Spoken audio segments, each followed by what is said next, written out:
Hey, this is Brian Mounts, or RenTurfMechanic.com. If you see this area back behind me right in here, this is a seeding project that I've been working on this spring. Spring is a time that lots and lots of people want to put grass seed down over an entire lawn, to do an overseed, maybe to repair dead spots from over the winter, maybe in my case to extend the yard, even if it's just a little bit. The thing is, spring is one of the hardest times of the year to put seed down and get the lawn to establish.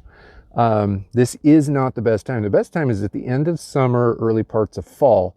I'm going to be doing some seeding then, but because so many people want to do it in the spring, and there are situations where you need to do it in the spring, I figured this would be a great time to show you how I get the job done this time of year, even at small scale.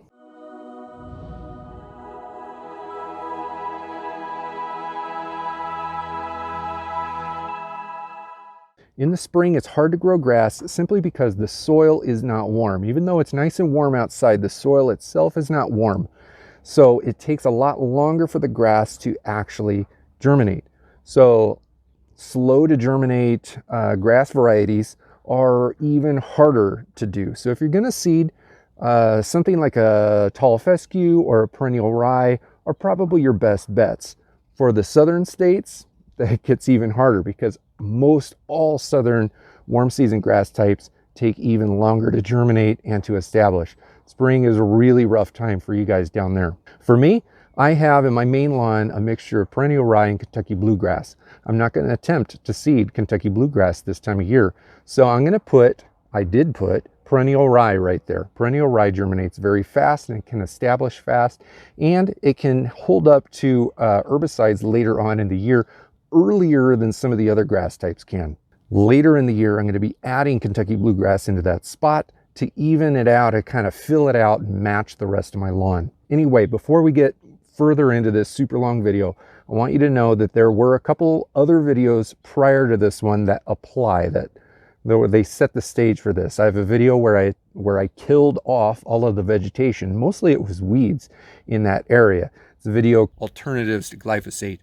And then I have another video from a few weeks back where I went into even more expanded detail on how I killed everything in that patch. So if you're going to be seeding a new lawn space, no matter the size, it's best to start from a clean slate. That means kill off everything that's there, remove the debris, get the spot as clean as possible before you take the next steps. Now, what I did is I used herbicidal soap and glyphosate over the course of a couple weeks. I used my string trimmer to hack away at all of the dead vegetation all the way down to the ground, and then I went and I took a thatch rake. You could use any kind of cultivating tool, even just a regular old garden hoe, but cultivate the top layer of the soil, get all the rocks out, sift them out, loosen the soil up so that you have at least a good inch of soil that's very, very loose. I did all of that in previous videos, although I'm going to be showing you some of this stuff over the screen here. Now, let's get into the rest of the video on what I'm doing to actually get this stuff to establish, and what I'm going to be doing to make this grass last over the summer, because that's another problem. If you can get your seed to germinate and start growing, a lot of times those baby grass blades are just not strong enough to make it through the summer. I'll show you what I'm doing to make it happen. All right, so now after you scuff up your area, which is what I did with my thatch rake. If you don't have a thatch rake or know what it is, I'll link to a video that I did where I talk about it, what I use it for. This is one of the things I use it for. You can cultivate.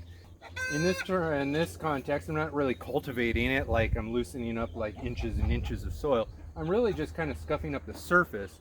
It actually gets a lot of rock debris off of that kind of upper half-inch layer of soil, stuff that you don't even see. So that's basically what I'm doing. I got a little pile here in the middle. I'm going to put it over my my sifter. If you don't have one of these, just make one. You could probably buy them, but I literally just use scrap wood and some screen that I had in the, I don't know, in the corner of my yard, and I made one. So you can just sift it and you'll get all those rocks out of there, and then whatever's left I'm just going to spread on the ground. I'll probably do a couple rounds of this scuffing and sifting because I don't want to just go out and buy a whole bunch of dirt to put down. I'm just going to use the dirt that's here. I'm just going to remove some of the rocks from it.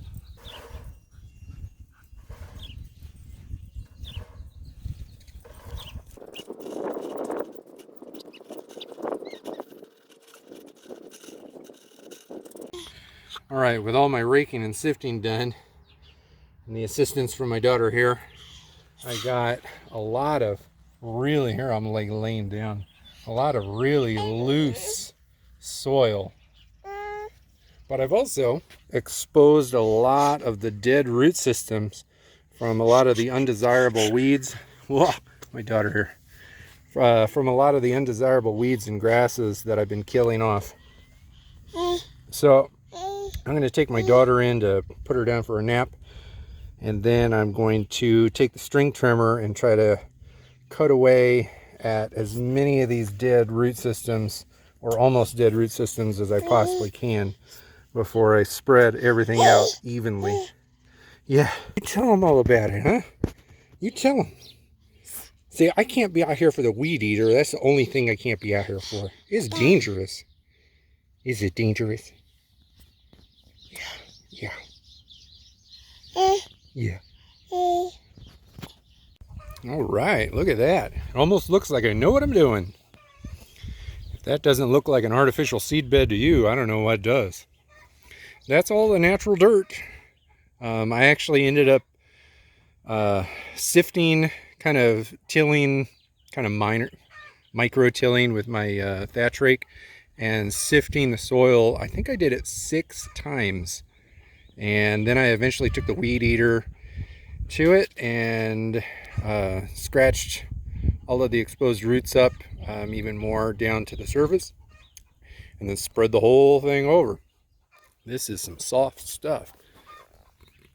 Look at that. That is loose. Now it's only about 1 inch deep, that loose, but I'm going to go ahead and add a little bit more material to it. I'm not going to add like a whole bunch of topsoil or anything like that, but I am going to put a thick dusting of worm castings on there, a thick dusting of azomite on there, and then I'm going to water the whole thing, kind of get it really, really damp, let it sit. I might not even put the seed down until tomorrow. I want everything, all of that dirt, to be super moist so that when I put the seed down, the seed's not sitting on like really dry dirt. That's just going to suck the moisture right out of the seed. So that's the next step. All right, so I changed my mind. I'm going to apply a number of things on top of this right now, and then I'll probably seed it tomorrow. I got worm castings. I'm just going to do a heavy dusting. I've got my azomite. I'm also going to do a heavy dusting. I got my Dr. Earth nitrogen fertilizer, and I have a video all about that here on this channel. I suggest you go take a look at it. I'm putting that down not because it's an organic fertilizer, because it's got a natural source of triacontanol in there, which is a growth hormone that stimulates root growth. Now I'm going to be putting down a little bit of standard run-of-the-mill starter fertilizer to get a good pop of quick-acting nitrogen and phosphorus, because I got new baby grass. I want that grass needs phosphorus to be able to push those roots down. Additionally, I'm going to be putting down that Happy Frog potting soil over there. So the potting soil, it's not because I'm like making pots of plants like you would for like container gardening. The reason I'm putting that down is because it's got a lot of good organic matter in there, but it also comes with a little bit of humic acid built into the product, as well as mycorrhiza. Now, mycorrhiza is something that people in the lawn care community don't talk about very often, but you can just go off to a gardening store and pick up a very expensive bottle of mycorrhiza to apply to the lawn. It's fantastic, excellent benefits for doing it. It's very expensive though, but it's in that potting soil. So I'm just going to put that down and kind of dust it on, kind of mix it in with a garden rake to kind of almost like amending a garden bed, really. The garden bed here is just going to be about 40 to 50 square feet of grass. But I want it to be healthy, and I want to be able to push it to be as established and thick and, I don't know, fantastic as possible before summer comes. Because remember, today is April 30th. I've only got about maybe 60 days before we have consistently hot weather.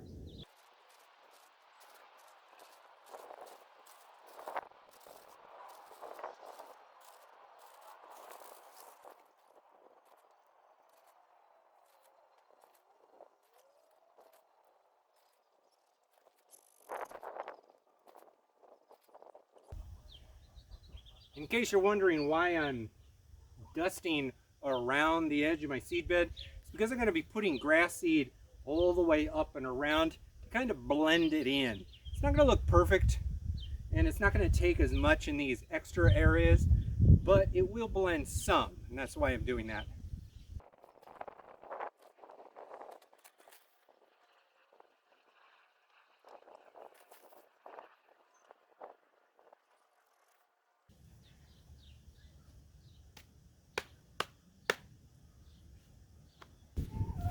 Now this is a nitrogen fertilizer, but it's based on alfalfa meal and feather meal, very slow acting. The alfalfa meal is what I'm after for the tricontinol that exists in it naturally. So if I was heavily fertilizing a lawn, I would measure this out, but this is really just handfuls because I'm dealing with a very small space and it's not going to burn, not to mention that there's nothing growing there anyway. So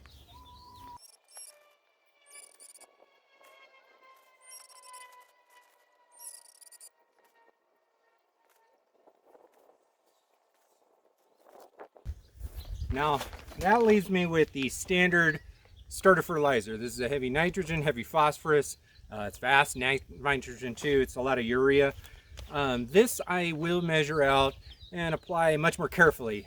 If memory serves correct, for 40 to 50 square feet, I need 0.2 pounds, like 0.15 to 0.2 pounds.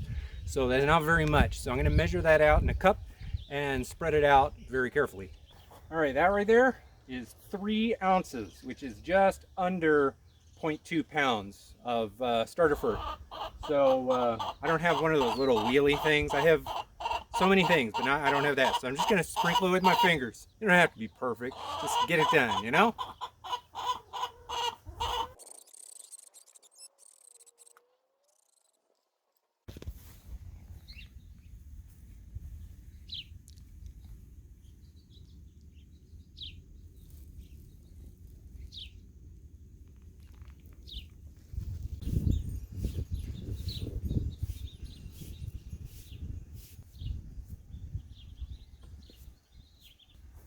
I got all these little paper stones here. Obviously there's grass growing up through the cracks.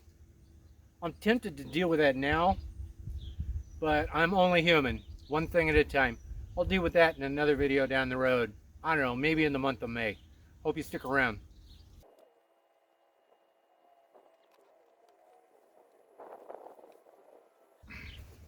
I'm pretty sure I've said this in other videos, but when I put seed down, I always prefer putting an enormous amount of water down on the surface before I ever put the seed down. The reason for that is I want as much water to penetrate and go as deep as possible. Now you could put the seed down and then water it heavy, but then you run the risk of overwatering your seed and letting it, like, you know, float and settle in clumps here and nothing here and clumps there. You don't want that. You want to be able to mist your seed regularly and never overwater it at any one point. But that doesn't mean that I don't want the soil to be overly watered. That's why before I put the seed down, I overwater the soil. So I'm going to turn the camera off here, but just expect the fact that I'm going to apply roughly ½ an inch to a full inch of water on this spot right here before I ever put seed down. That's why I'm going to let it dry out a little bit overnight and then probably put the seed down tomorrow morning, May 1st.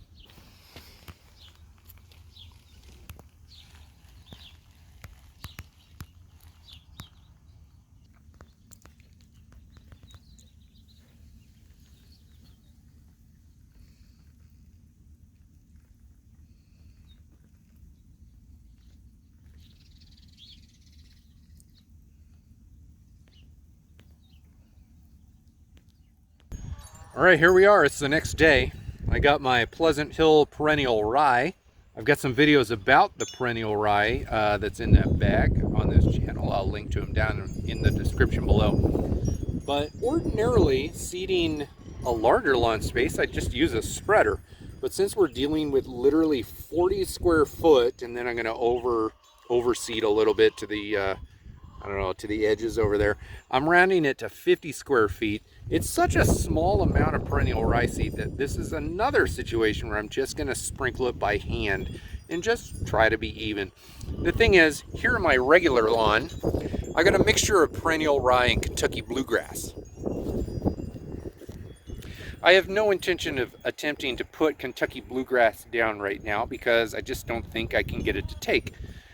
I'm going to wait until late August to do that. So I'm going to put perennial rye down by itself right there.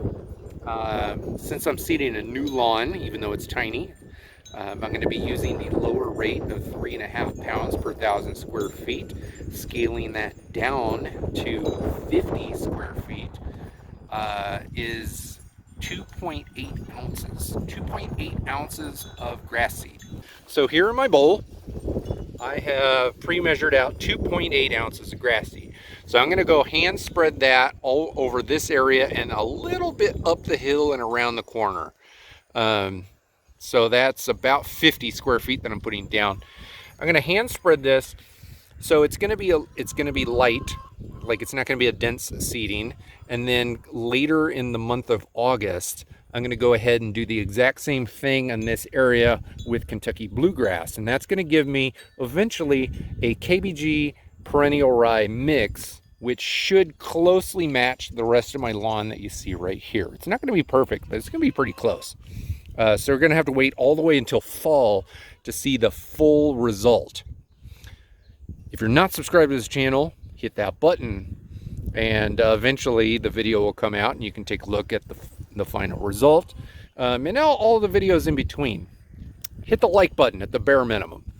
All right, so let's go ahead and do this. I'm going to hand seed it. After I do this, I'm going to go ahead and put down my tenacity. It's the mesotrione pre-emergent, post-emergent herbicide on this area. This is actually kind of hard to apply.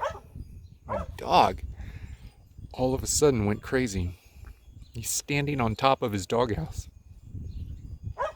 Anyway, tenacity is pretty hard to apply on this small space because it's such a small space, and tenacity is such a potent product that you don't need very much of it to cover even, like 10,000 square feet. So I'll get to what I'm going to be doing for that in a couple minutes or so. But anyway, let's apply grass seed.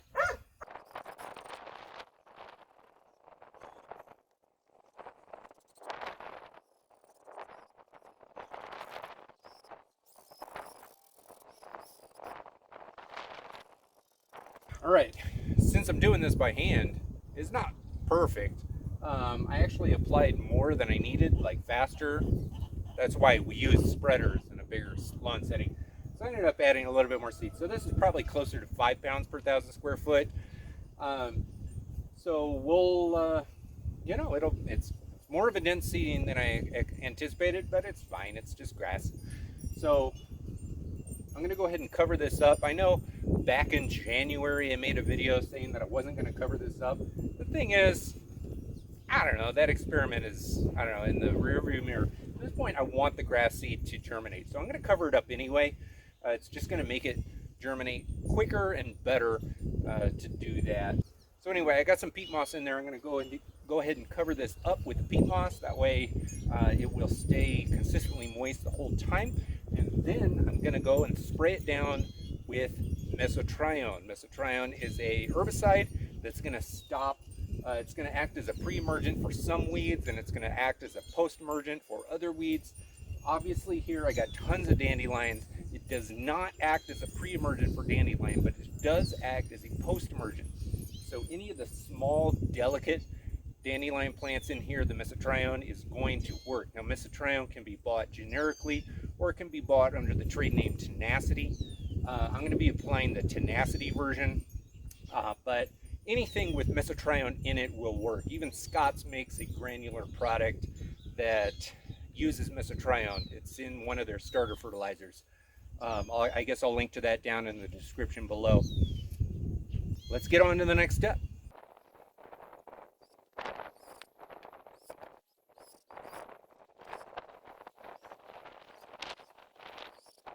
All right, I wouldn't call that wet, but it's moist. So at this point, we want to make sure that we get really good seed to soil contact. But I'm going to go ahead and tamp this down so that we get the best seed to soil contact possible before I go and put the peat moss on top of it.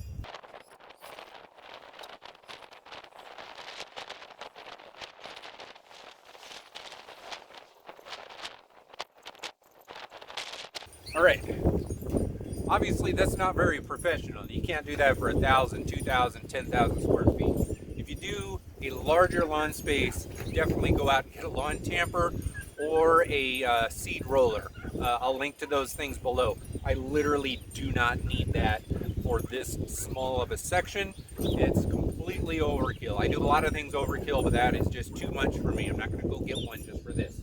Now, as you can tell, maybe you can tell, there's a little bit of wind out here. I'm not going to spray tenacity on this spot until the wind dies down. I really want to spray it today. So if there's a break in the wind today, I'm going to spray it. I've got it already measured out, ready to go. I'm just not going to attempt while there's wind like this. Tenacity is not necessary. Mesotrione, whatever product you get it in, is not necessary, but it definitely is going to help the grass establish without the competition of a ton of weeds. Some will come up, but not a ton, and that's going to help a lot. So I'll get to that when the wind allows.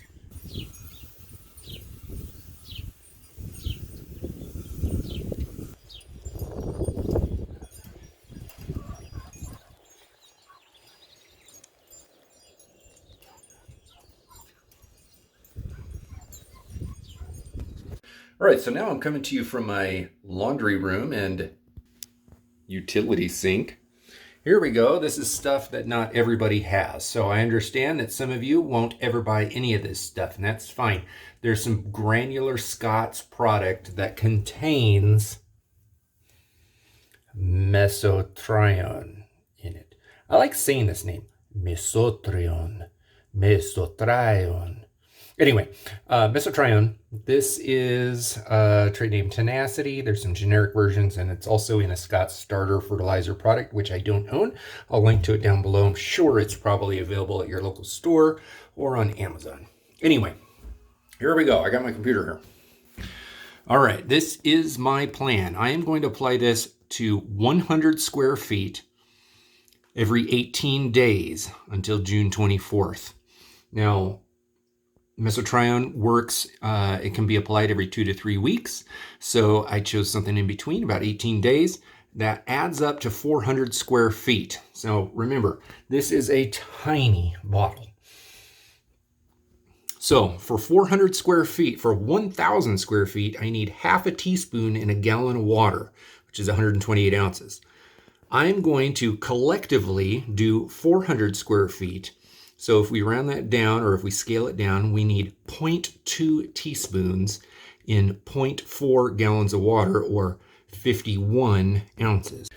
Now this, I recommend everyone gets something like this. It's just a little cheap pump sprayer. I got this at my local hardware store, Diamond Home Improvement. I don't think I even paid $10 for it. It might have been somewhere around $8.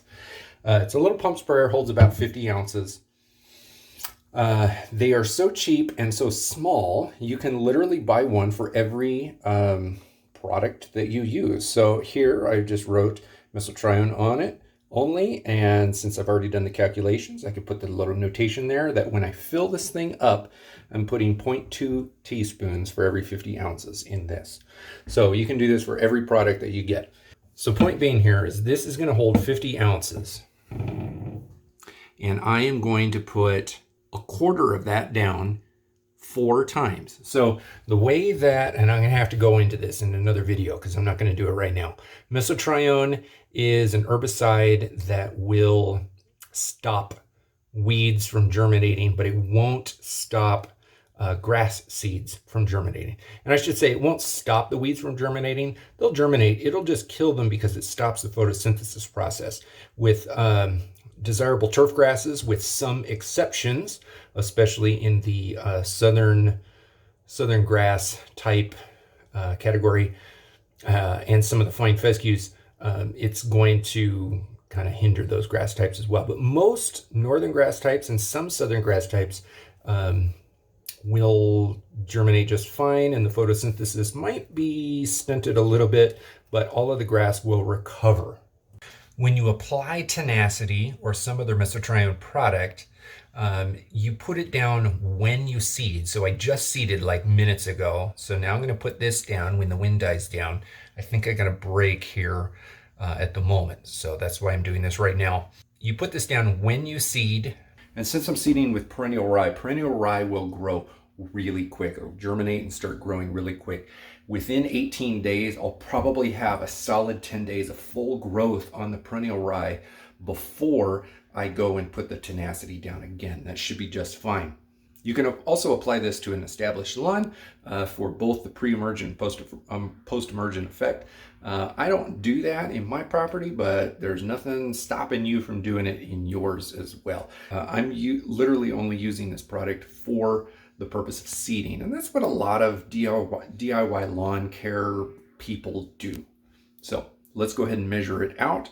They give you this little thing right here. It looks like a medicine vial that you use for your kids for the liquid medicines.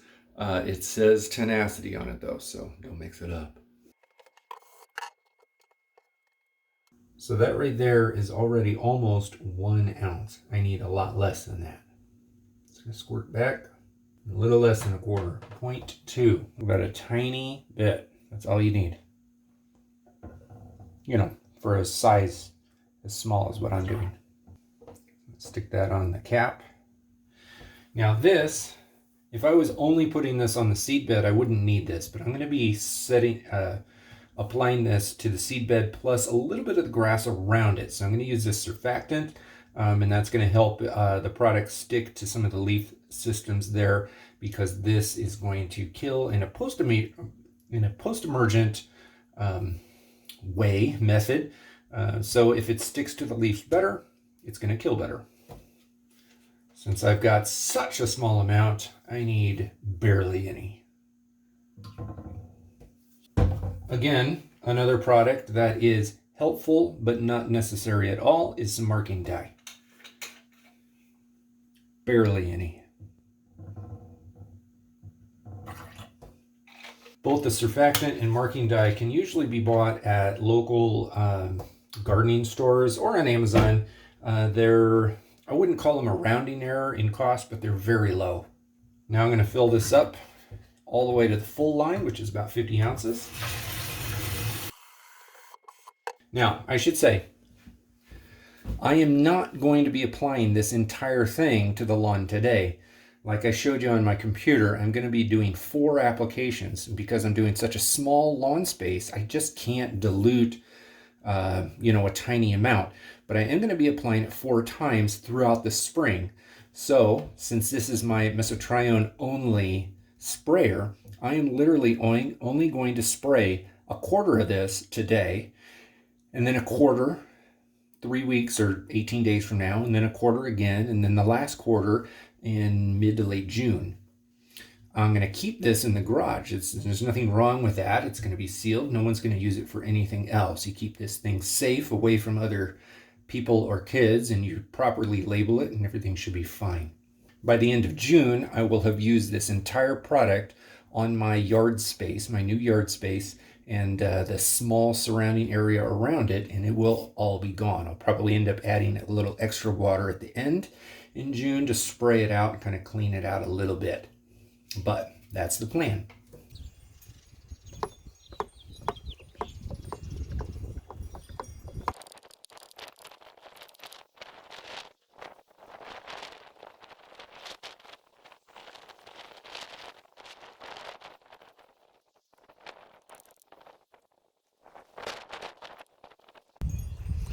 So as you can see, I covered the area.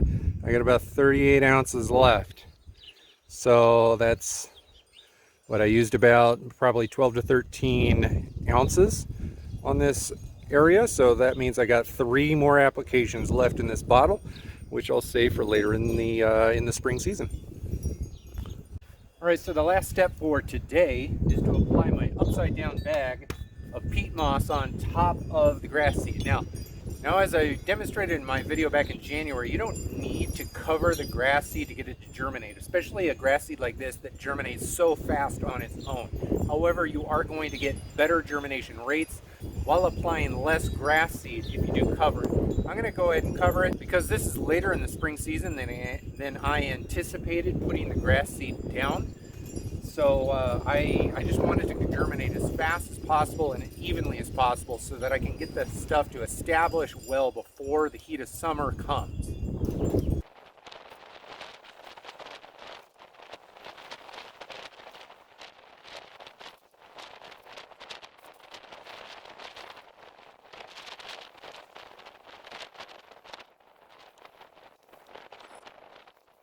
All right, obviously, if you got a bigger lawn space, get yourself a peat moss spreader. And it's okay to step on it. I just didn't want to step on it because I didn't have to.